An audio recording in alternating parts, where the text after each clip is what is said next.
Hey,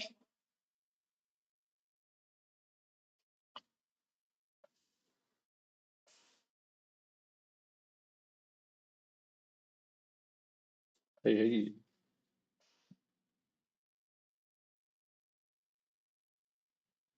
hey, hey. Cool. Welcome back to another Off-World Live Wednesday Hangout, where we talk cool things, awesome 360 immersive renders from Unreal Engine. This week, I feel like I've got quite a nice, interesting workflow to just feed back on, which could be kind of fun for people to try. It basically involves taking a LUT from post-production software like Davinci and using the values from, sort of if you were to take a color grading workflow from this kind of software and kind of apply a color grade using, a program you might be more familiar with, and then taking the lookup table from that, which is basically this like list of colors here in this kind of image, and you can bring that image into Unreal and kind of apply this in Unreal. It's kind of a cool workflow. It's not the most advised workflow at this stage because Unreal doesn't sort of advise this. If we look on their documentation,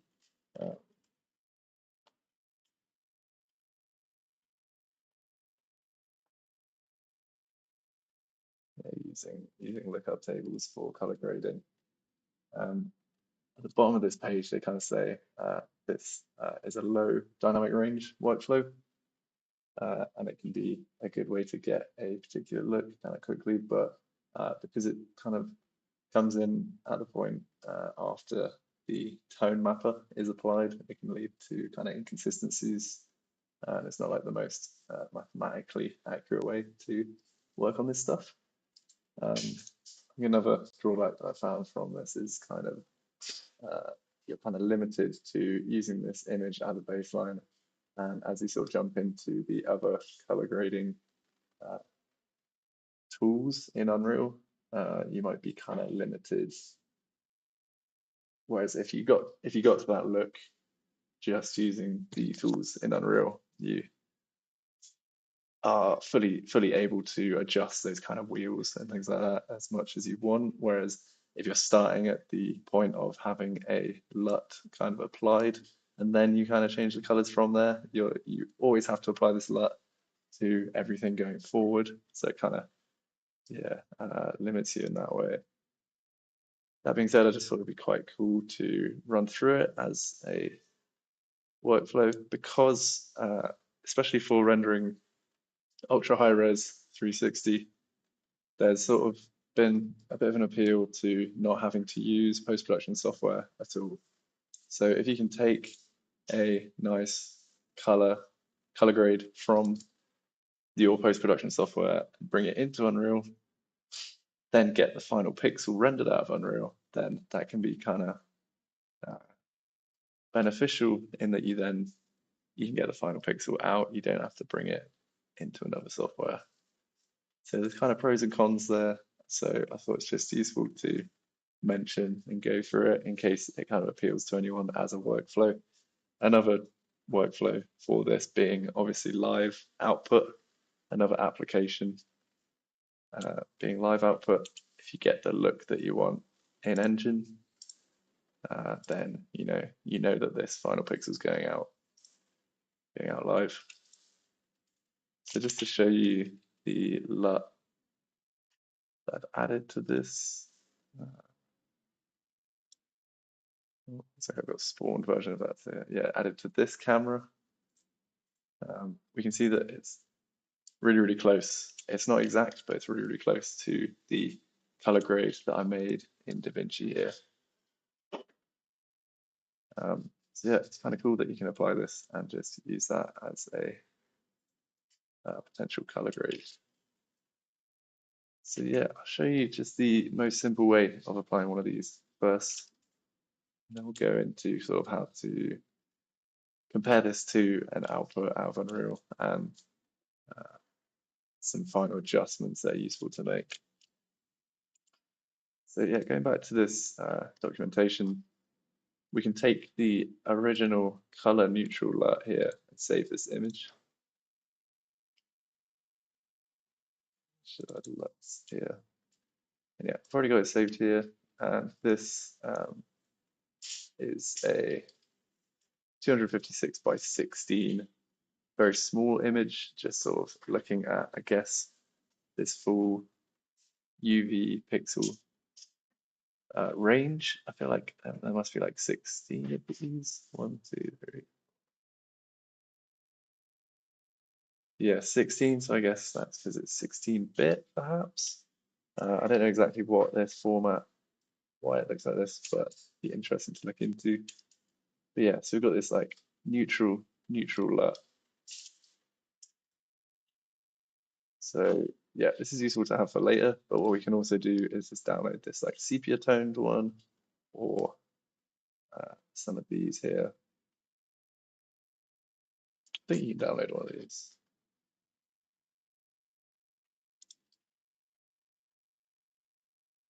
Obviously that's like a smaller image, so let's see.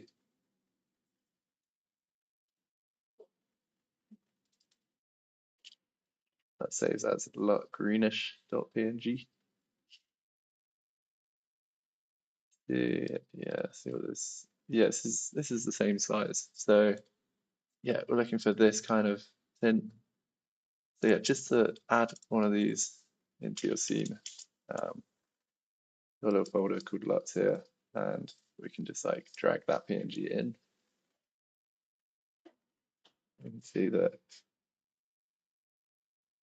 we've got the texture here, and we could change the MIP settings to no mipmaps. Change the texture group and just lookup table. And then compression settings need to be something that's RGBA 8. This user interface 2D works for that. And that just ensures that Unreal is looking at this image as the right kind of image. Then we can just apply this image to the camera or a post-process volume. Anything with post-process settings, we search LUT and find it here. And yeah, we've got this kind of greenish tinge. Change its intensity. And this kind of sits on top of any other color grading that you might have. If you go to window color grading, you can go and further adjust this with additional adjustments there. And then as long as you find the output with normal, no additional kind of color changes in movie render queue, say from a sequence, you're outputting simple JPEG sequence, none of this color output, none of these changes, then you would get the final pixel out looking exactly as viewport. So it's useful for these like quick dailies, and if you're looking at final pixel out of the engine, or useful for live streaming.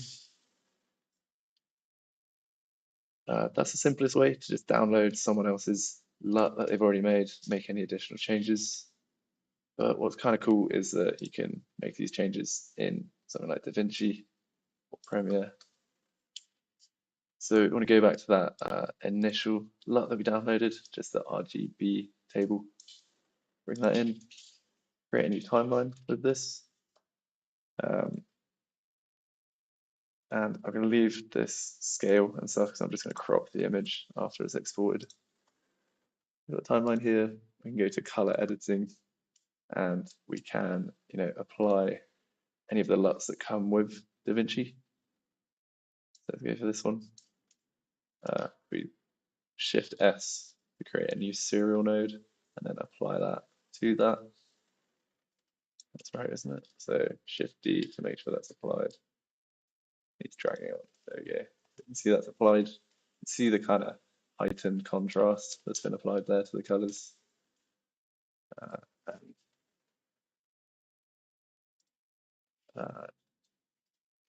yeah, toggling that kind of shifty, we can make sure that's applied there.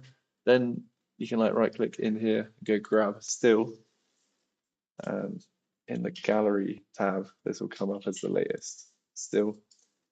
We can export this still. I've already got a Fujifilm one saved. This will be the same as that. The only difference, I guess, let's just do the full process. The only difference being this will be a different aspect ratio. So just create a new image of 256 by 16, I believe it was. Double check image size. Yeah, 256 by 16. And just paste that in. Or drag the newly created still in, and then you can feel it kind of snap to the right width. So we know that's the right size. I can save that as a JPEG or a PNG. I'm going to overwrite that one with the cropped version. So now we have a new LUT that we've created and sort of lifted from Davinci. That's quite cool. Got a film look that's sort of included there. I feel like you could probably go to the files that are included in Davinci and find it, it exists here as a LUT to choose, then open file location. Do you have these cube files? I think these are not readable by Unreal, but let's just have a look.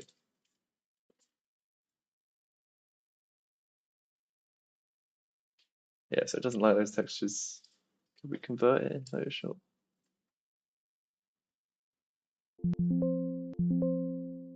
No, it doesn't like it either.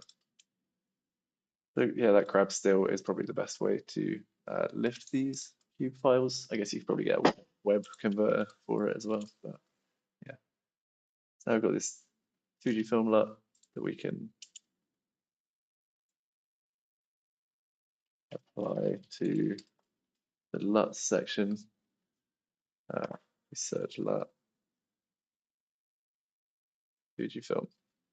So sweet, that's applied. You can see this one needs a gamma correction as well because the black areas are super blown out.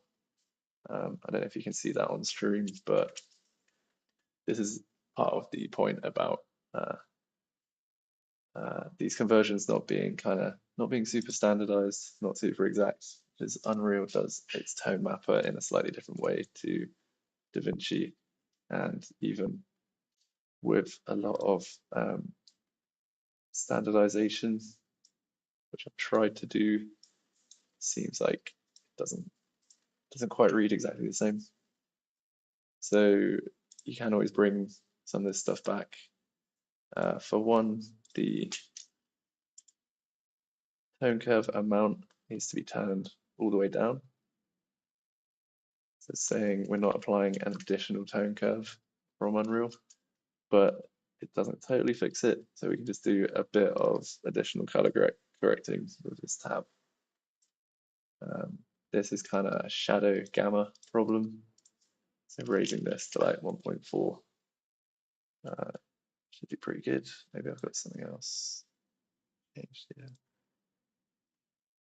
Yeah, I've got some highlights.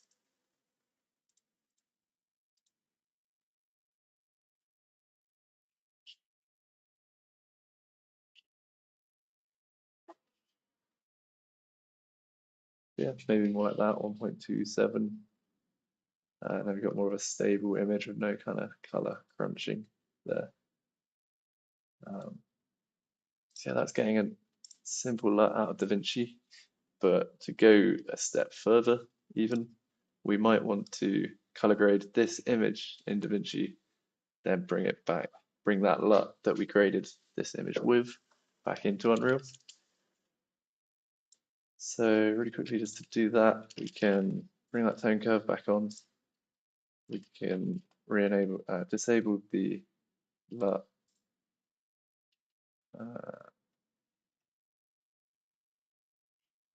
set the tone curve to 1.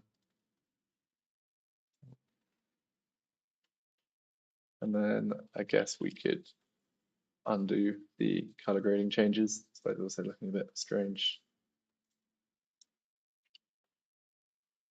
Nice. There's something else I need to undo here.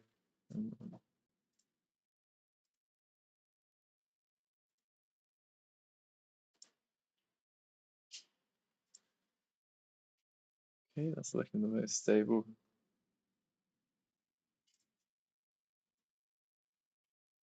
Yeah, nice. And then we can render this out. So I'm gonna do a single image.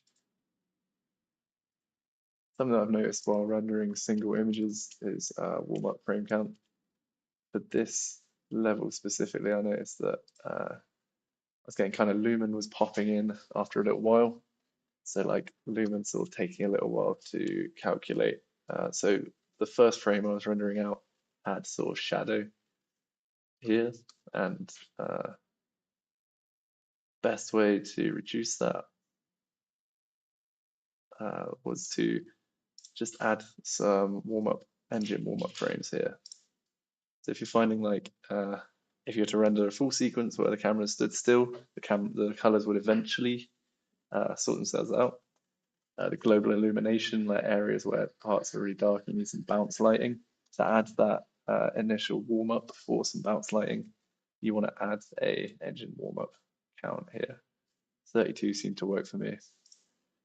So yeah, what we're going to do is output a tone curve disabled EXR.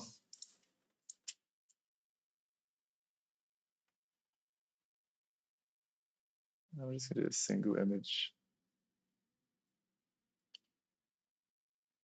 The warm-up count should make sure the lumen calculation is all good. And we'll keep it low res.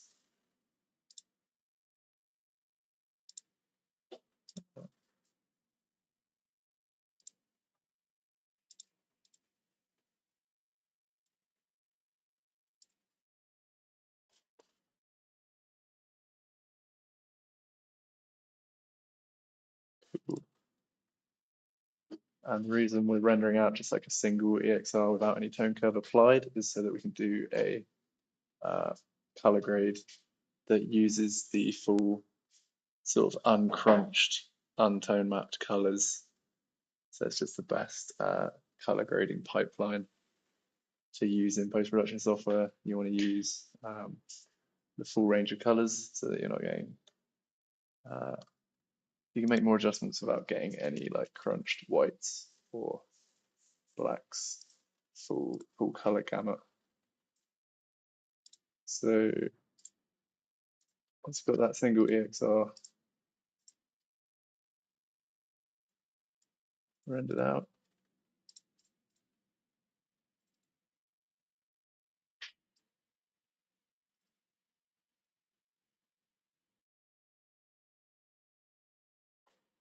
got it here, and when we drag it in, you should see that the colors come in a lot different, and that's actually a good sign. Shows that we're rendering an EXR. All we need to do is just do a Shift S to add a new serial node and do a quick conversion of LUT VFX IO, converting linear to sRGB, and now it sort of looks like the viewport again. Again, it's not going to be like super exact, but it's a lot closer than it was. Now, after this, add a new serial node. We need to make sure this is happening after this conversion. And this can be where we apply a LUT.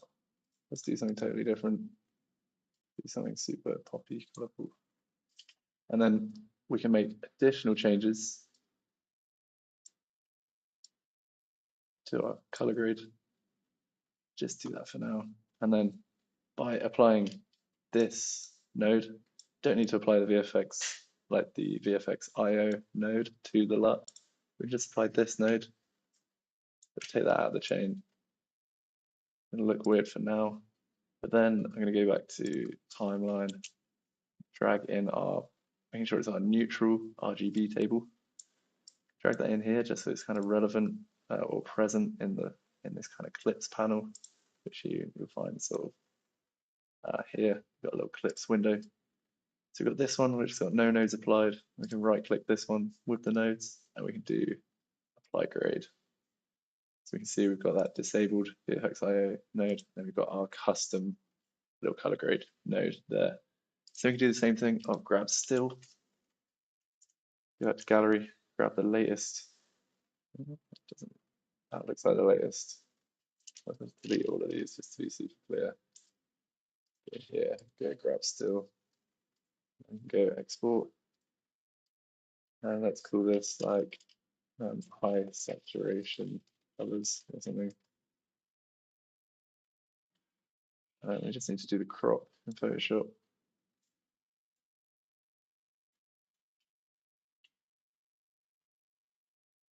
Like that. Then save that out. Overwriting. Cool. And then back in Unreal to bring this in.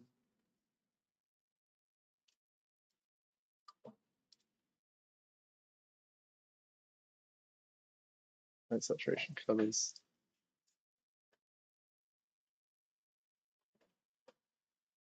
Make sure we got these settings down. No MIPS. Lookup table. And 2D user interface RGBA8. Cool.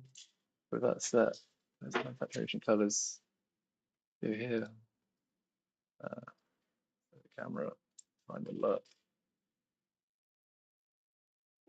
And paste this one in instead. Nice. Yeah, it's looking a lot like what we had in Davinci. And maybe you're more familiar with getting the result you really want in Davinci. So that's kind of not the slowest way to get quite a cool filmic look in Unreal. Again, I'm not liking the dark areas here, so we can add some additional color grading. And you could get to this final result with these color grading tools. This color grading tab is really, really useful, and it's the kind of recommended workflow because of these kind of factors of not relying on an image, not having to re-import images, always being flexible to return this to its kind of original state if you need to, and sort of OCIO workflows, ACES workflows, being a bit more compatible with just using the color wheels rather than using this LUT image as well. But as I say, it could be useful for if you're looking at final pixel out of Unreal. And it's just kind of fun to look at and cover.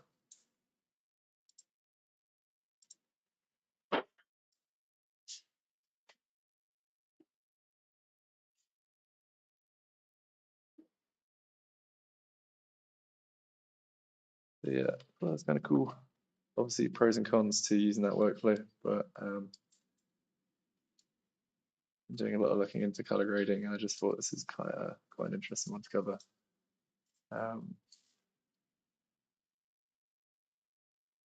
Again, these can be applied to just post-process volumes as well, or of course 360 cameras. Anything that's got post-process settings here, you'll be able to find LUT. Oh yeah, that will overwrite if that's like ticked elsewhere, like in the camera, that will overwrite.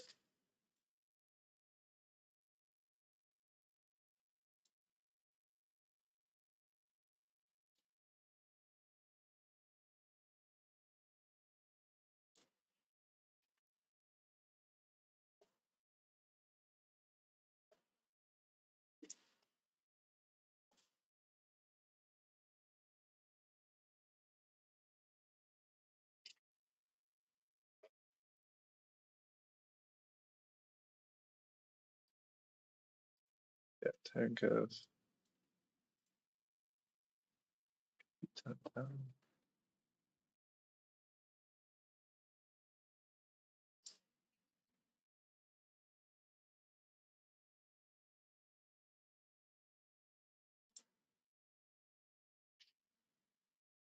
Yeah, cool. I think that covers it this week. Just a quick one, quick run through. It's not much of an explorative one this week. It's just kind of wanted to share that exact tip because I thought it was kind of fun. Uh, hope it's useful to some of you, and yeah, happy rendering. Catch you next week. Cheers.